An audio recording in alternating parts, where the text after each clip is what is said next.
Welcome to this week's edition of the Pete Mezzetti Show. I'm Pete Mezzetti. My guest this evening is State Representative and Clinton Town Council member Chris Aniskovich. Hi, Peter. Hello, Chris. How are you, pal? Good. How are you? Good. Good. What's new? Nothing. Oh, come on. There's got to We be. got to fill up all this stuff now? All right. So when was I here last? January? Right before session.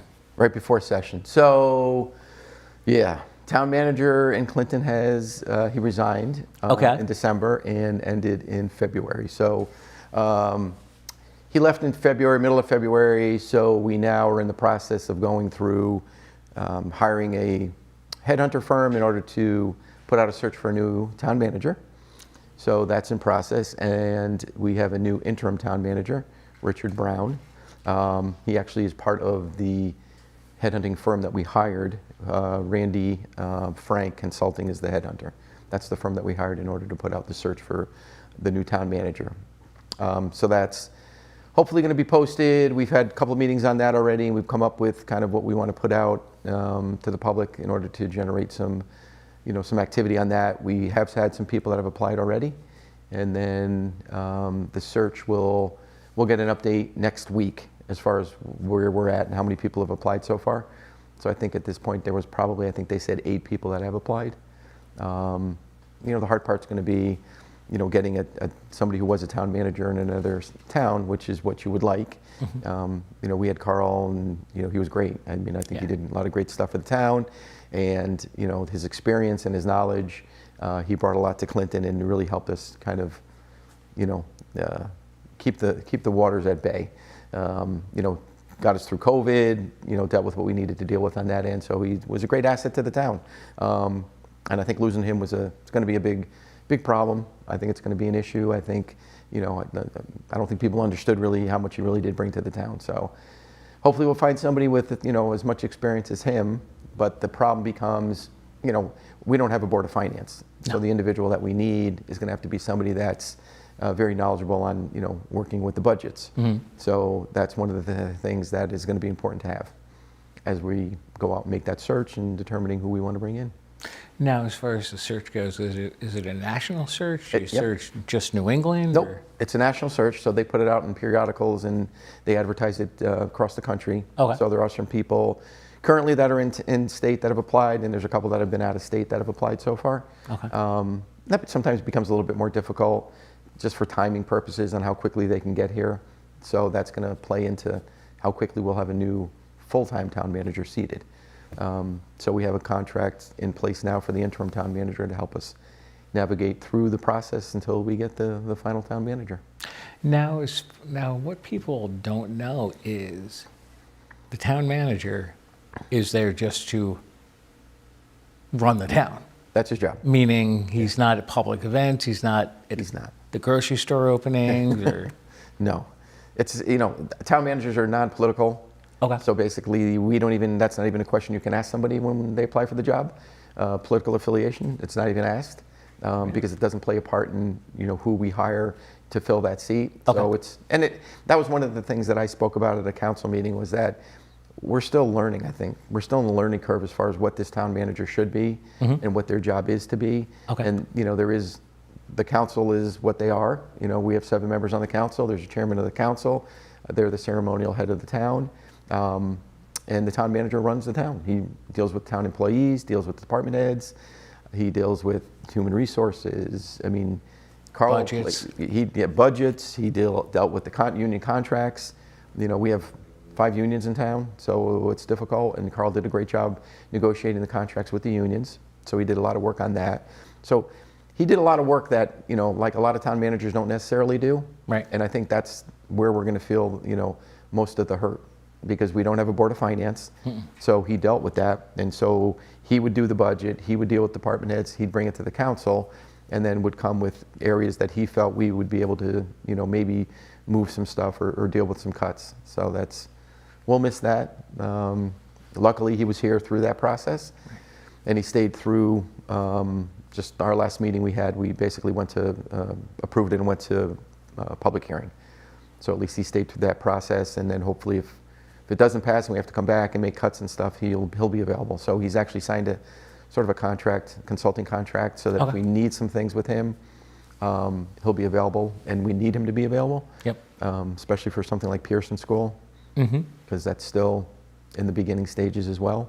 So there's some stuff that he dealt with on the state level that we want him to continue to work with the Attorney General's office as it related to the underlying deed restriction on that property. Can we talk about the Pearson project, or Sure. not really? Yeah, no, Yeah? I mean, we have a preferred developer. Okay. It's been announced already. It's a HOPE project, so it's a nonprofit that came in. Okay. They're in partnership with Zenolith Partners.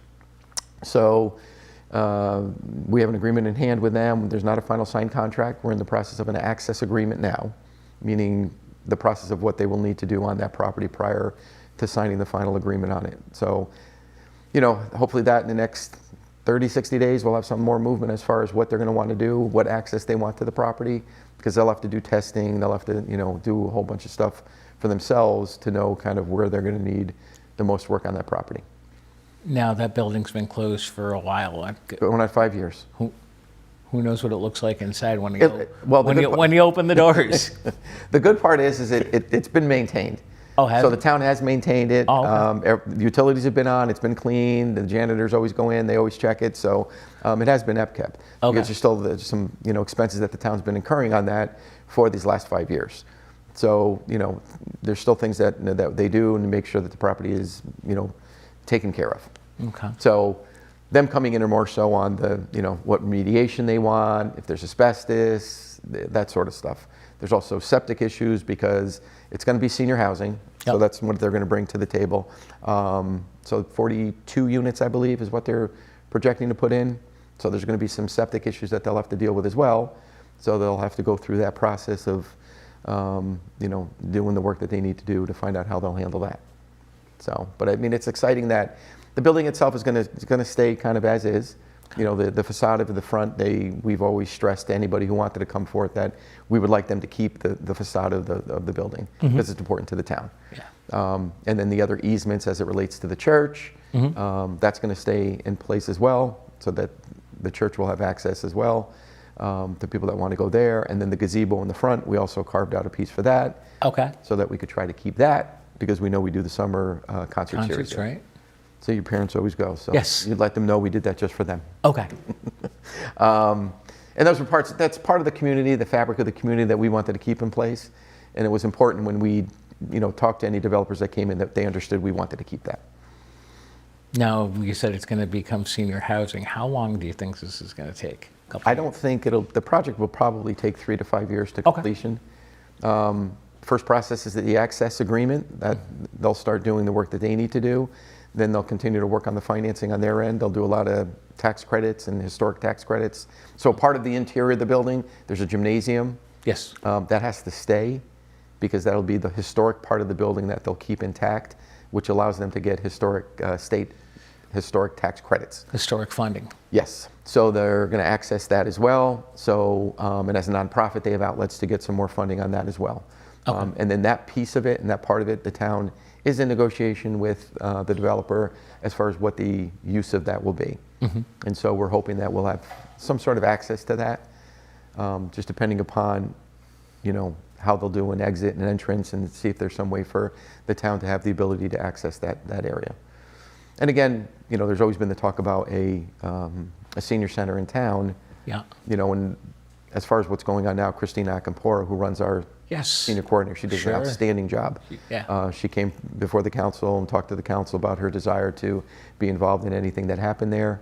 I was shocked when she came in telling us that she's got an email list of like 600 people. So the activities that she's been doing has been growing, and I think as we grow, we have an aging population. This is something that would be important for the town to have and to have access to, and the developer is willing for us to be involved in that. Now, I saw recently in one of the local media outlets, in one of the postings, of the next phase of what's going on up at where Big Y is, where Madison Furniture Barn is. I saw the article as well. Okay. The town hasn't been told anything. Okay. There's four other slots Pieces. in the front, and then there's also the hotel in the back. Okay. But he doesn't build anything until he knows that he's not going to build a pad unless he knows he has somebody in place to come in with a signed lease agreement. So those 4 pads won't be built until he has something. I know the idea is eateries. Okay. And again, it's just hard. Right. Whether you take a national franchise, independent, Right. you have to decide what to do. So, as far as the town goes, at least we're going to start, as they maintain the phases, at least the town starts generating some tax revenue. Okay. So I think next year they're going to be off of that, and we'll start accumulating some tax revenue from that project. Speaking of tax revenue, how's the budget looking? Great. Yeah. We've done a great job in the town with Carl's help to maintain and have a flat mill rate for 3 of the last 4 years. We had 1 year where it dropped because of the reevaluations. So it's hard to maintain that. Everybody knows that people are still struggling and money's tight and we're doing the best we can. Right. But unfortunately, at the end of the day, there's going to come a time where you can't continue to do that. No. So I think we did the best we could on this budget. There will be an increase that's going to go out to public hearing. Okay. Town side is just under 700,000, and the Board of Education side, I believe, is about $1.7 million. Okay. And their struggle is, special ed needs. I mean, it's a very costly part of their budget. And when you have students in your district that need outside help, and you have to find them not only places to go, but then transport them to those places, Right. it is very That expensive. gets costly. Very costly. And we have a lot. And, which speaks volumes, I guess, to our town, that they're coming to our town. But we have to maintain, the needs that they have. And we need to make sure that we provide them those needs. So at the end of the day, it's not a huge increase as far as, the amount that people would pay more per month. But it's an increase nonetheless. But I think we've done a good job at, doing the best we can. Now, I was downtown recently and I saw they redid the front of Grand Op Eats. Yes. So he went. Looks very nice. It is. It is. Yes, he got a grant. So he got a facade grant from the town. Oh, okay. So that he applied for that grant. It was available through the town, where you can get a percentage of monies in order. It's up to $50,000. Okay. Property owner is responsible for 75, or town's responsible for 75.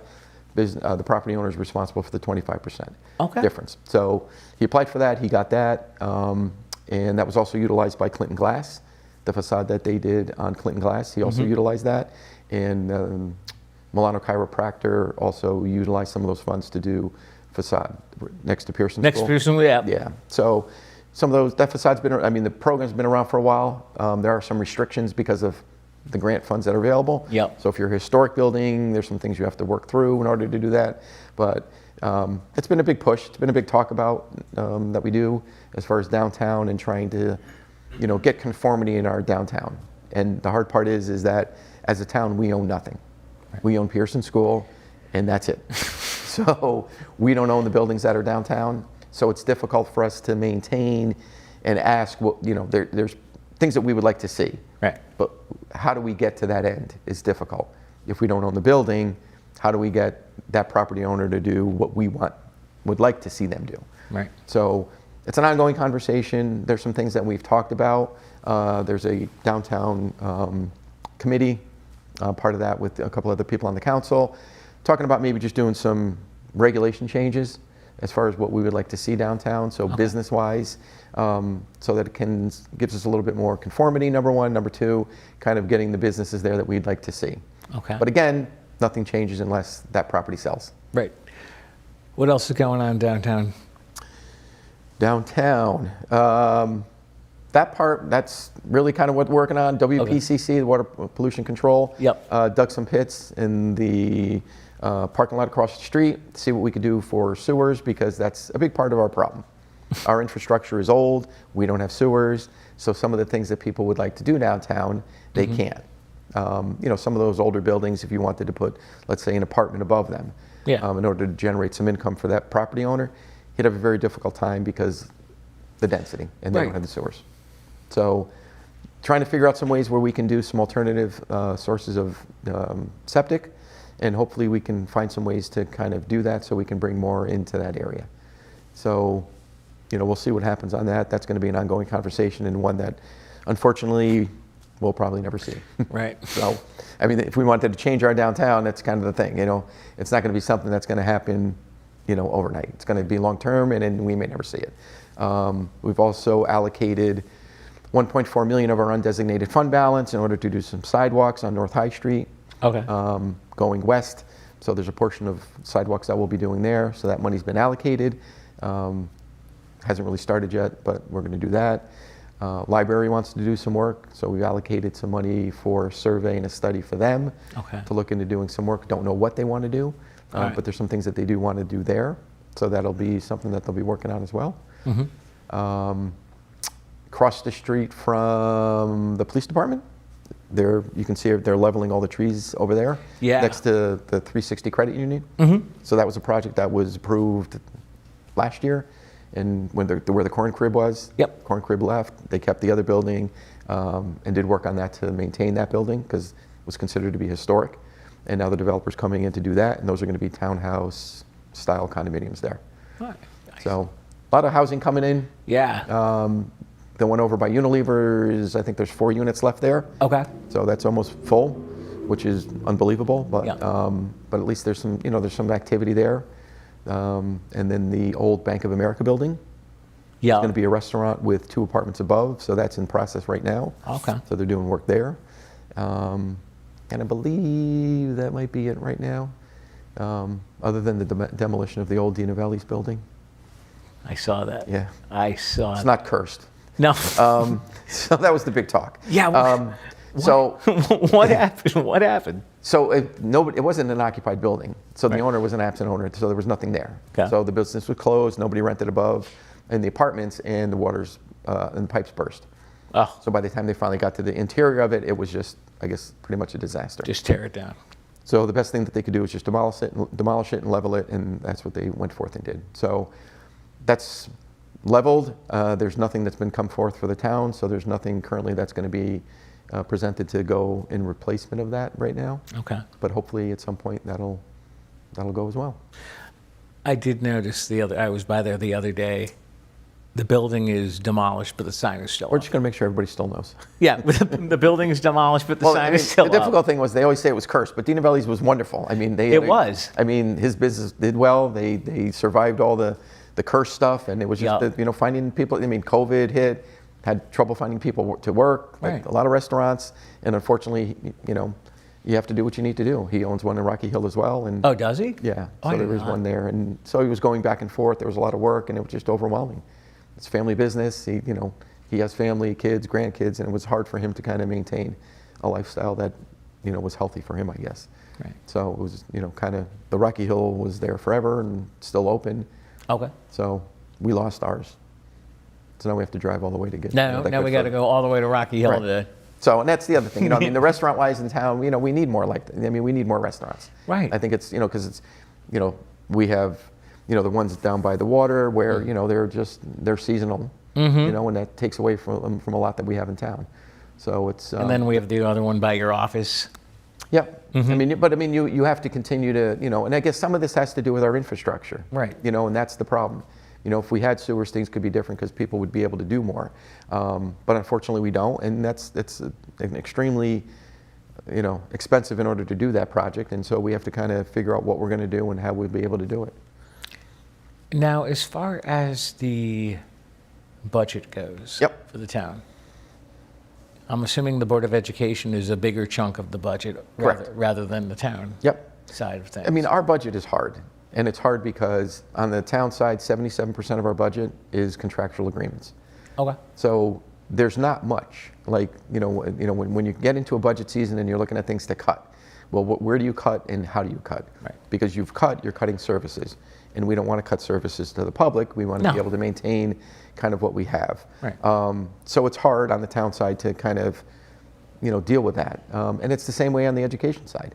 Their budget is pretty much the same percentage-wise of cost-related issues. I mean, their contractual agreements, the teachers and salaries and benefits, and that makes up the majority of their budget. And again, it's the same thing. You can't tell the Board of Education what to do. You can't tell them to cut this or cut that. We have no statutorily. They control their budget.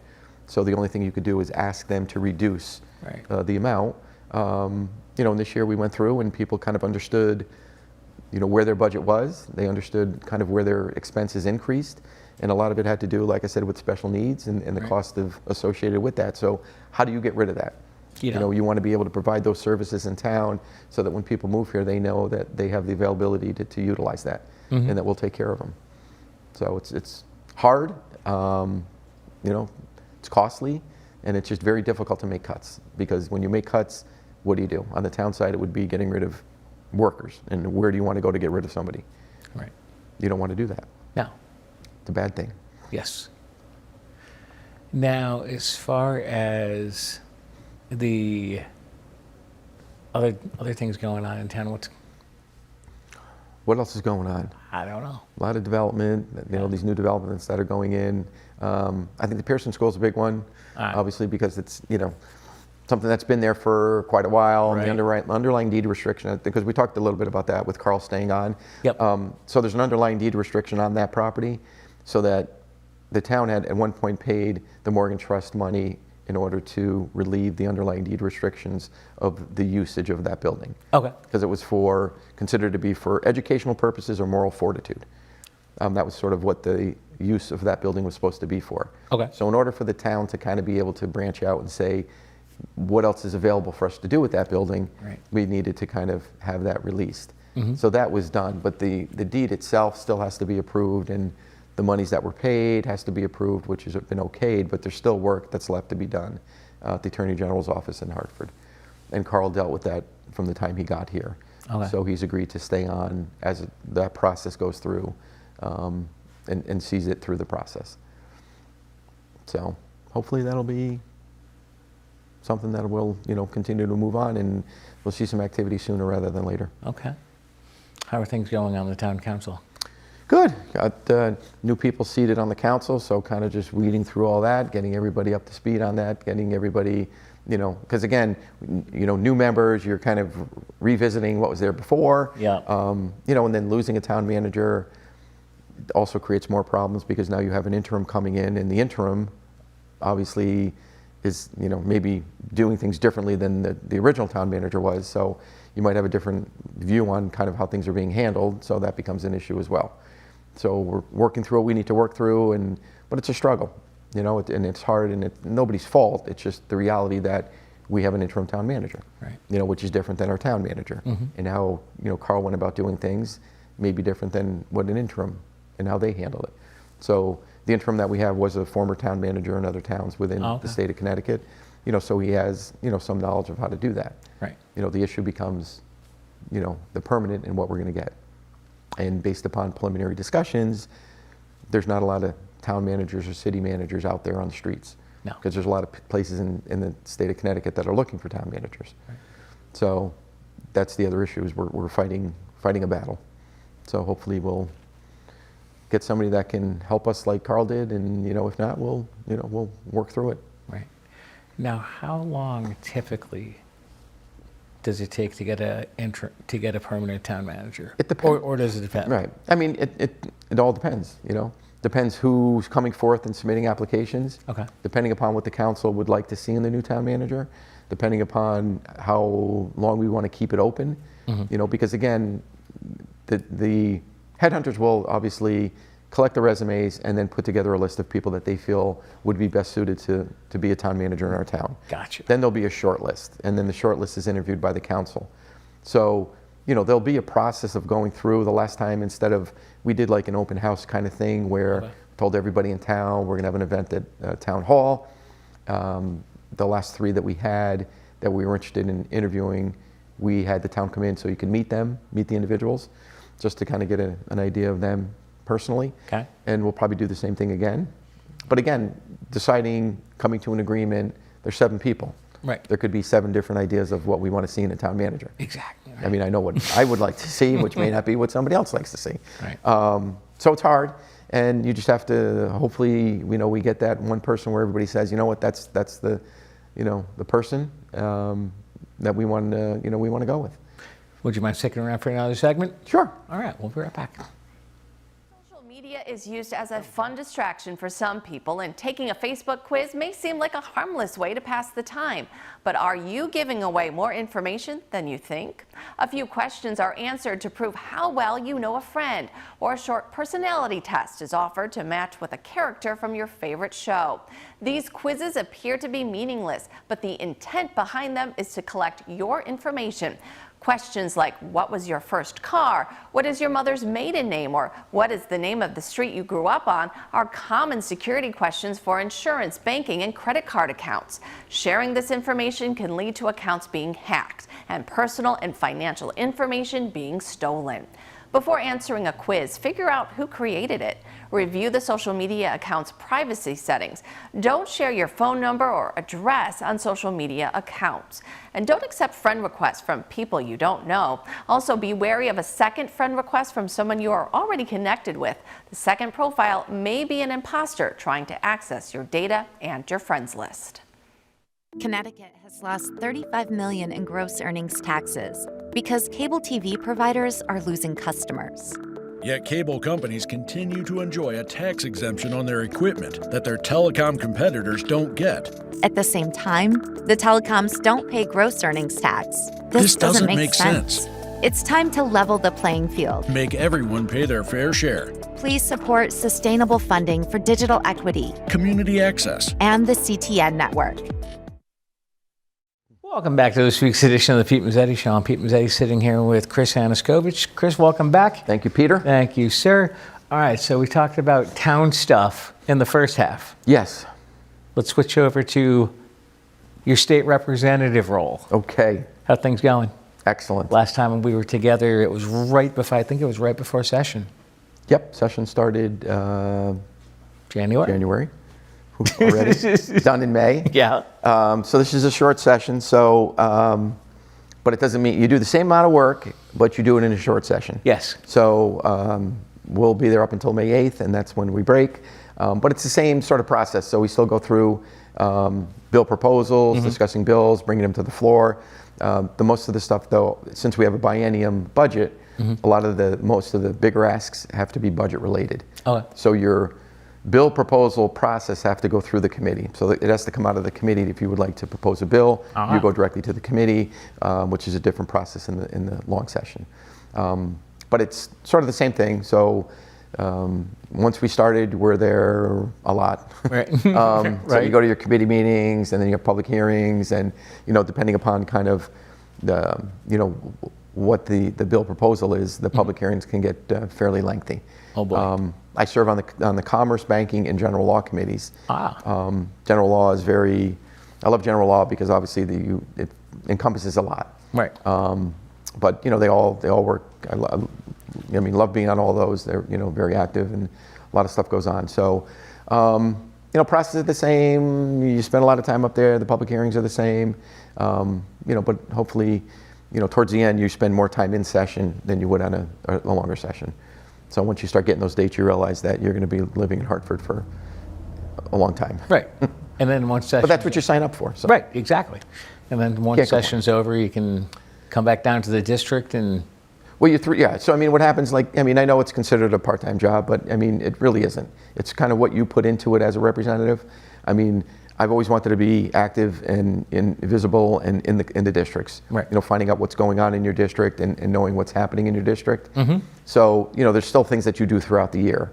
Right. Now we're doing the Read Across America. So attending different schools, throughout the district, and you go to each school and you do your reading.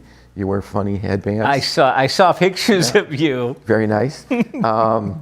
And when they ask you, you say, yes, I'm going to do that. Right, of course. But they're fun because they're, you go and you read to the young kids, and it's great. It's great to be in the community, the schools. It's, it's good. I enjoy doing it. And on that note, I will continue to hopefully do it again. Yeah. It's because I will be running again. Okay. I will be filing my paper for re-election this week. So. Okay. So was that the official announcement? I guess that would be the official announcement. That would be the official unofficial announcement. Oh, good. But yes, so I've known that I'm going to run again. Yeah. So it really wasn't, I don't think, a secret to people. No. I think they understand how much I enjoy doing it, how much I like being up there. Right. To being a voice. And I think the one benefit that I've had through the process and I've learned is that I'm very middle of the road, and I'm up there to help the people in my district and do what's best for them, and that's what I do. You know, I don't go up there with a whole bunch of agendas. I go up there with an open mind, knowing that I'm going to go up there and listen and learn and bring back to the districts, or bring what I hear from the districts up there and support that. And I know that I've done that, you know, in my first year up there. I will continue to do it this year, and I will continue to do it for as long as they'll have me up there. It was, you know, this past week I was lucky enough to testify on a couple of caucus bills, which was exciting. As a first-term legislator, sometimes you don't always get that opportunity, but I was able to do that. A couple things related to waiving sales tax and sales and use tax on clothing under $100. Okay. So that was, you know, something that we talked about there, and then also introducing a child tax deduction as opposed to a credit. So up to $2,000 for any child 17 and under. So those are just, you know, things that you kind of learn and go through as you're up there. You know, the one benefit as a first term is you just listen a lot. Exactly. You go up and you listen, and you kind of learn the ropes.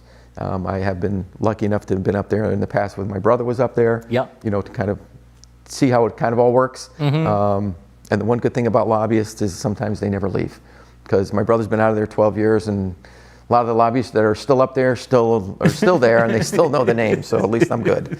But it's good. It's exciting, you know, when you go up there, and you know, it's good to be part of that. You know, so running again is something that I knew I wanted to do from the beginning, and it's exciting to kind of start that process. Once you get through the short session, then you begin the whole process all over again. 2 years goes quick. Yeah. Goes very quick. It does. So what are some of the issues that you're seeing with the committees that you're on? yeah, I mean, a lot of it, like commerce, relates to like small businesses and mom and pop. So one of the big things this session was Targets and Walmarts wanted to be reclassified as grocery stores, and if they could be and permittees, and if they could get that done, then they would be able to sell beer in their stores.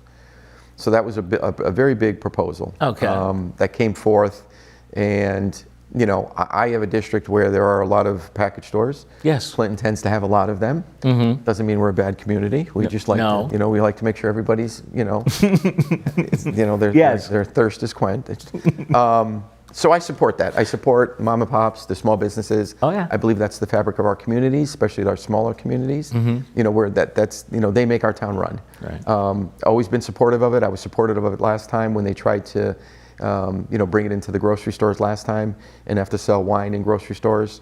You know, so I didn't support that. I supported the package stores, because you get to meet these people.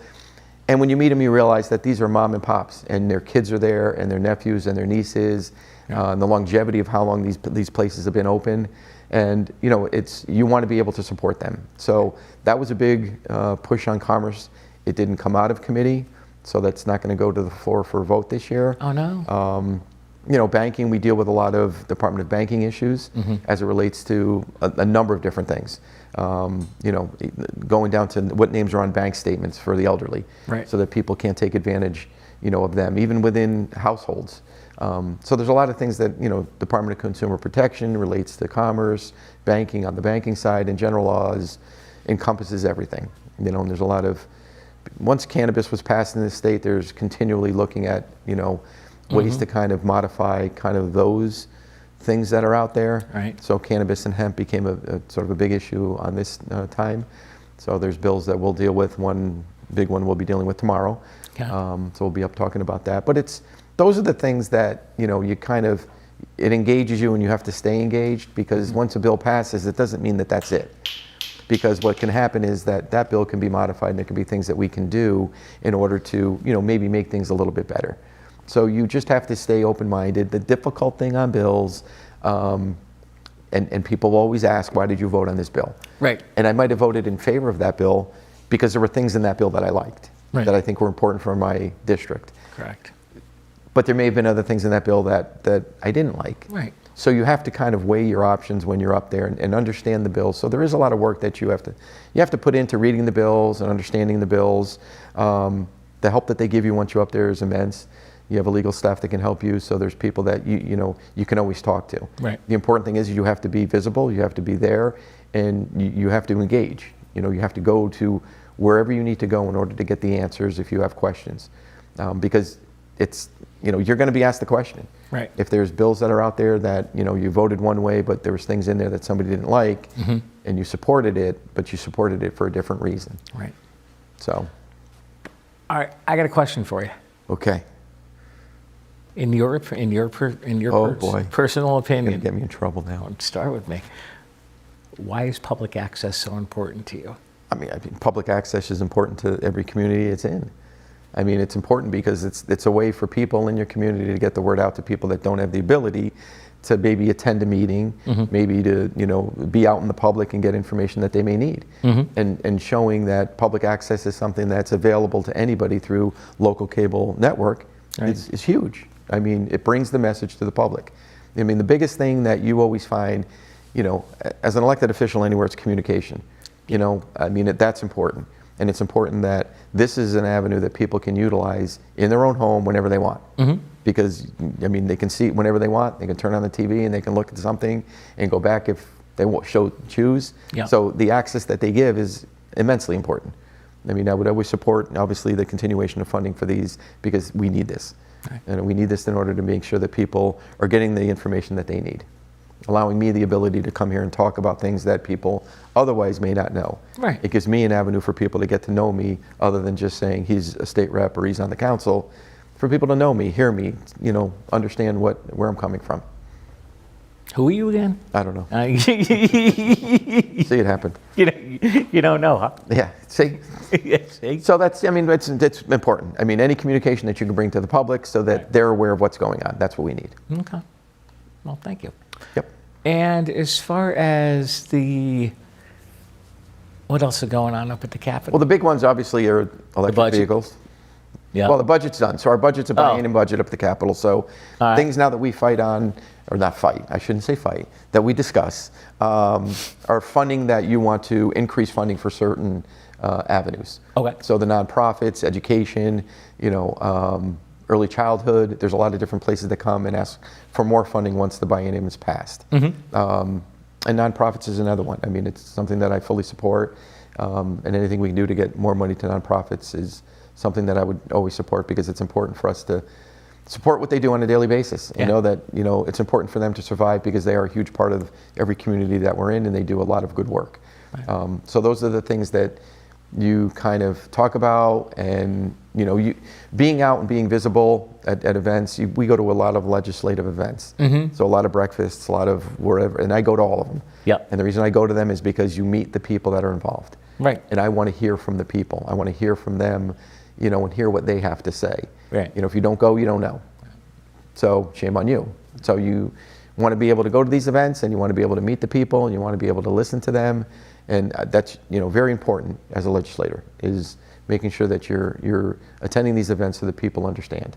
Other than the budget and the funding issues, this session is obviously huge. Discussion on EVs. Electrical vehicles are a big play. It's going to be a discussion that continues to go on. There's going to be a group that's going to be set up to do a study on how we can kind of get to that. So there's some back and forth on that. Oh, okay. As far as that goes, I think people understand where it's headed. I think the issue becomes, how do we get there? Because there's a lot of unforeseen circumstances as it relates to that. Right. We don't have the infrastructure in order to maintain that. No. So if you don't have an infrastructure, how are we going to mandate that everybody should be there? Right. The other problem I have is that, low to moderate income individuals, how are they going to afford to be able to buy these electric vehicles? Yes. They are more expensive than, gasoline vehicles. And so it's, you have to weigh all those options. Right. I understand kind of the need and the discussion and the environment and such, but you have to look at those unforeseen circumstances and feel like how you're going to impact those other individuals. Because you're still allowed to buy a gas-powered car, but on the used market, well, we know what would happen. Those values, those costs for those vehicles would go up immensely. Yes. Because they're limited. So then you're pricing out kind of a certain dynamic, and it's hard. And it's, that's the feedback that I'm getting. And that's the other reason you're in your district and you go to events, because you want to hear from people and what they have to say. You know, my opinion, I mean, you know, my kids will tell you the same thing. My opinion doesn't matter. What matters is listening to, you know, the people in your district and bringing their voices up to Hartford and making sure that you support them. You know, throughout the whole year, I get emails, I get messages from people and speaking on what they support and what they oppose. And those play an impact on how I look at things and how, because if somebody's willing to take the time to send me an email about what they support or what they oppose, that's important to me because you're taking the time. Right. You know, that it's not a standard, you know, email message that says, Right. somebody told me to send this to you and put my name on it. That, you know, It's not a standard form letter. right. You know, anybody can do that. Right. I want to hear from people and have their own opinions on why and how it affects them. You know, the other thing is for the funding side of things, were in the bill that I supported and co-sponsored was putting back the funding for Shoreline East. The governor cut it. We're trying to get some more money to be put back on it because of, you know, just hearing the stories from people, how they've had to change their whole way of getting to work in New Haven because they can't take the train in Clinton Right. because of, you know, the time changes, you know, so they get to work at different times. So it's, those are the stories that you want to hear because that's real life and that's how it affects people. Right. You know, and I think Shoreline East plays a big part. You know, ridership was down, absolutely. COVID Yeah. hit, you know, but what are we going to do? You know, district-wide, as far as it relates to the Westbrook outlets, there's been an article about that. So, I mean, that's I going to saw turn that. into, you know, it's going to turn into a nice little area where, you know, if you're going to build 595 apartments, you know, having Sure. Shoreline East available in order to maintain, you know, more ridership is important to this district. Right. So I make sure that I'm part of that and a voice in that and making sure that we can try to get some funding back for that. That project will take a while, but it's going to be a huge project. You know, so 595 apartments, 100 condos, 70,000 of retail space, you know, so it's going to be, you know, it's going to be a very nice project. Now, do you think it's going to affect the movie theater or who knows? We had a meeting, I don't know, a couple months ago. All right. They want to keep the movie theater because they think it would be good for that area. Right. They don't know if they'll keep it there or move it to a different location within the project. The only other issues up there are septic, and that they're working with the town of Westbrook now. Wrong town. Wrong town. And but it's good. So they're dealing with, you know, with the town now. They've been working with the town of Westbrook for 2 years. Right. That's how long that project has been in the works. Nobody's talked about it because it was just in the preliminary stages. Right. But the town themselves, it's been a long time coming. So they're excited. You know, John Hall obviously is very excited the fact Yes. that, you know, that this is something that came to fruition. And looking forward to it because it brings more to our communities. Yeah, and I actually remember you were talking about getting out in the community, going to different events. I remember last summer, last spring, you and I hanging out at your food drive. Yes, yeah, exactly right. Right? Well, I mean, those are the With, things you with do. Jason. Yep. That was a good event. Yeah, that was a lot of fun. was. So those are the things that you do. Yeah. I mean, you know, I mean, those are, you're doing something for your community, you're giving back to your community, and that's what you need to do. Now, I'm going to put you on the spot, but not really. Uh-oh. Read Across America Week was last week, and you put the thing on your head. I had a headband on. What book did you read, and where were you? Gosh. See? I don't know this answer, so. Where's my phone? Really? You got to call me out on that? I'll call you. You don't remember? Yeah, no, I don't remember what book Okay. I read. All right. I went to 2 different schools. Oh, okay. So, yeah, I don't know. You don't remember. Okay. Killingworth is good because I read the book and they had a screen, and on the screen they had the pictures of the book. It was really cool. They brought everybody into the auditorium, so that was fun. Well, that was my headband day. Cool. And then in Clinton, I read Amelia Bedelia. Okay. I do remember that. At what school? That was recent, to the 5th grade. Okay. See? Yeah, you can. Killingworth, it'll come back to me. I'll just yell it out loud when It'll it come comes back to me. All right. See? That A lot to remember. That works. Yes. Now, how much fun do you have getting out in the community and going to all these different events that you have to go to because you've represented 3 towns? I love it. I mean, I really do. You sign up for it, so if you're going to be an elected official, you want to be able to make sure that you go out and do it. I mean, when I was running, it was great. You would go to, I went to every event. I mean, last summer, it was just every event you went to. And, you meet a lot of different people, you go to a lot of events, and it's fun. Now, once you're elected, this time around, when I run this time around, it's going to be, it'll be better because you're an elected official at that point, and then you'll have more people coming to you and kind of, talking to you about what they think, what's affecting their life, what things are, and then the other thing that I always hear about is just we're not affordable in Connecticut. No. Housing, affordability, these are the problems that we face, and it faces every community, and the housing shortage is very difficult. Right. That's the talk and a conversation that goes on all the time in Hartford, and it's hard to make it affordable in some of our smaller communities for the simple fact of the infrastructure. Right. If you don't have the density in order to build these units, then what process can you go through in order to make sure that you can still do that? And it's expensive. If a developer comes in and it's a for-profit developer and they have to put in a new system for septic, how is that going to affect their bottom line? Right. And then if they're for profit, what they're going to be renting those units for. They're not going to be renting them for affordable. No. And even for affordable in our towns aren't really affordable. Yeah. No. I mean, affordability can be somewhere, into the almost $2,000, for a 2-bedroom unit. Yeah, right. And so that's not necessarily affordable. No. So there's long conversations that are had up in Hartford about that. And I don't know, the answer to that, it will take years, because you're not going to be able to, the one issue that we dealt with up in Hartford was that it was like everybody fit into the box. Yep. And there's no way. There's no way that works. So we all can't fit in the same box. We have to have things outside of there to make sure that the smaller communities have ways that they are able to provide affordable units. But how do you get to that? Right. Because it's expensive, and it's costly, and the process could take forever. I remember when you were running for election the first time, you were out campaigning, and I am obviously a different party than you. You took me with you, and I remember Devin Carney saying to you, "What are you with him for?" Yeah, exactly. He said he unfortunately likes me. I said his mother made him come. Yes. But I mean, that's the way I am, and me you know too. that. I mean, I don't play party lines. I mean, because you get nowhere with that. Right. I mean, at the end of the day, if you're going up there with that mentality, then why are you running? Because if you're running because I'm only going to vote a certain way because I'm a certain political affiliation, that ain't gonna work. You don't belong up there. No. Because you're not going to get anything done. No. The purpose is, obviously, I'm in the minority party. I get it. But that doesn't mean you can't get things done. Get things done, right. You can get things done, but you have to be amicable and open to getting those things done. Right. You have to be willing to talk to the other side. You have to be willing to negotiate. I serve, my district has, Democratic senators. I serve Norm Needleman and Christine Cohen. She's in Killingworth with That's me. right. She's Norm's with Clinton. I mean, I work well with both of them, great with them. Right. Because I know that you need to, because you need to work together because you're both working for your communities together.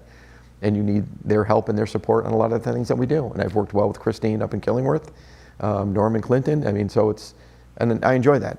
There's no reason to be, to have any bad blood between anybody. No. And from what I understand, you guys, they actually have a new first selectman in Killingworth. They do. Eric Kuchar is the new first selectman up there, and they have a whole new board. So they're all starting over again. Oh, okay. So, yeah. I haven't met Eric yet.